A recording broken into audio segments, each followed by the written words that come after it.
ఒక ఆలయం కోసం మనిషి తన కళ్ళనే త్యాగం చేస్తాడా? రాజాజ్ఞ లేకుండా దేవాలయం కట్టడం ద్రోహమా లేక ధర్మానికి అంకితమా?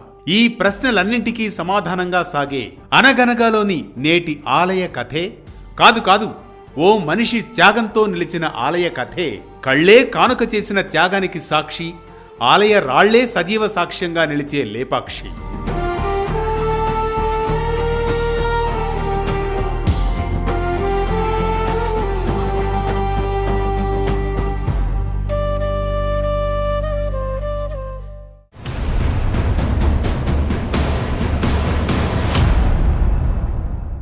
అనగనగా అది విజయనగర సామ్రాజ్యం వైభవంగా వెలిగిపోతున్న కాలం.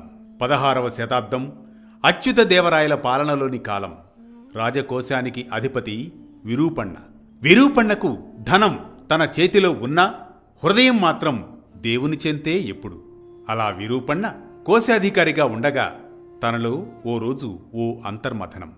ఈ సంపదంతా ఎవరిది? ప్రజలది. అవును, ప్రజలది అంటే దేవునిదేగా. వీరభద్రునికి ఒక ఆలయం లేకపోవడం నా కంటికి కునికే పడ్డం లేదు. ఈ అంతర్మథనంతో రాజాజ్ఞ కోసం ఎదురు చూడకుండా విరూపణ్ణ ఆలయ నిర్మాణం ప్రారంభించేశాడు. శిల్పులు, కళాకారులు రాళ్లల్లో ప్రాణం పోశారు. ఆ సమయంలో శిల్పులు ఆనందంతో ఇలాంటి కట్టడం ఎప్పుడూ కట్టలేదు, దేవలోకంలా ఉంది అంటూ వారే సంభ్రమాశ్చర్యానికి గురవుతారు. ఆ సమయంలో విరూపణ్ణ సంతోషంగా, ఇది నా పేరు కోసం కాదు, కాలం కోసం, ఆ భగవంతుని కోసం.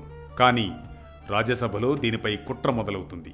విరూపణ్ణ శత్రువులు మహారాజుకు విషయం చేరవేస్తారు.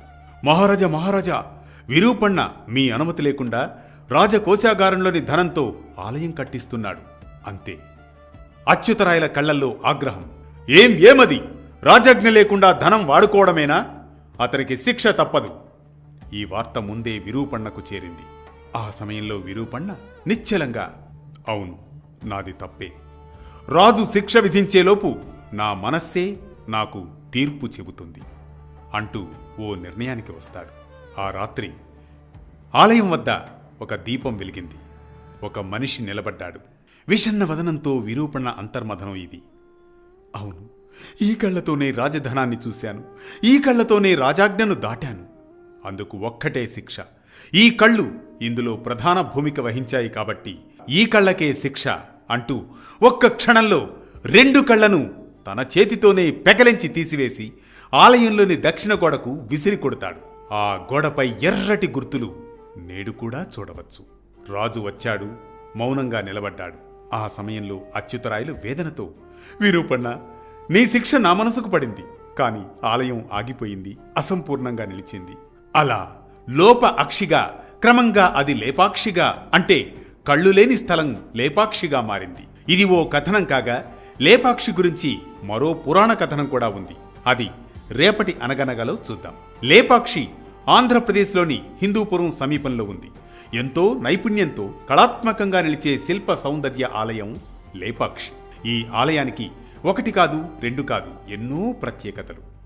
70 స్తంభాలతో నిర్మించిన ఈ ఆలయంలో ఒక స్తంభం మాత్రం నేలకు ఆనుకుని ఉండదు. గాలిలో వేలాడుతున్నట్లు అనిపిస్తుంది స్తంభం. కింది నుంచి ఒక సన్నటి వస్త్రాన్ని ఒకవైపు నుంచి ఇంకో వైపుకు తీయవచ్చు. అంతటి ప్రత్యేకత ఈ లేపాక్షి ఆలయానికి.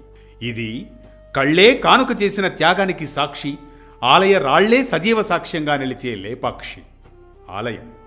ఈ కథనం మనకిచ్చే సామాజిక సందేశం ఒక్కటే. విరూపణ్ణ చేసిన పని తప్ప ఒప్ప చరిత్ర నిర్ణయించలేదు, కానీ అతని త్యాగం మాత్రం రాళ్లల్లో చెరిగిపోని గుర్తుగా మిగిలిపోయిందని. కళ్ళున్నా చూడని మనుషుల మధ్య కళ్లే కోల్పోయినా దేవుణ్ణి చూసినవాడు విరూపణ్ణ అని. అందుకే లేపాక్షి ఒక ఆలయం కాదు, ఒక ఆత్మ సాక్షిగా నిలుస్తుంది.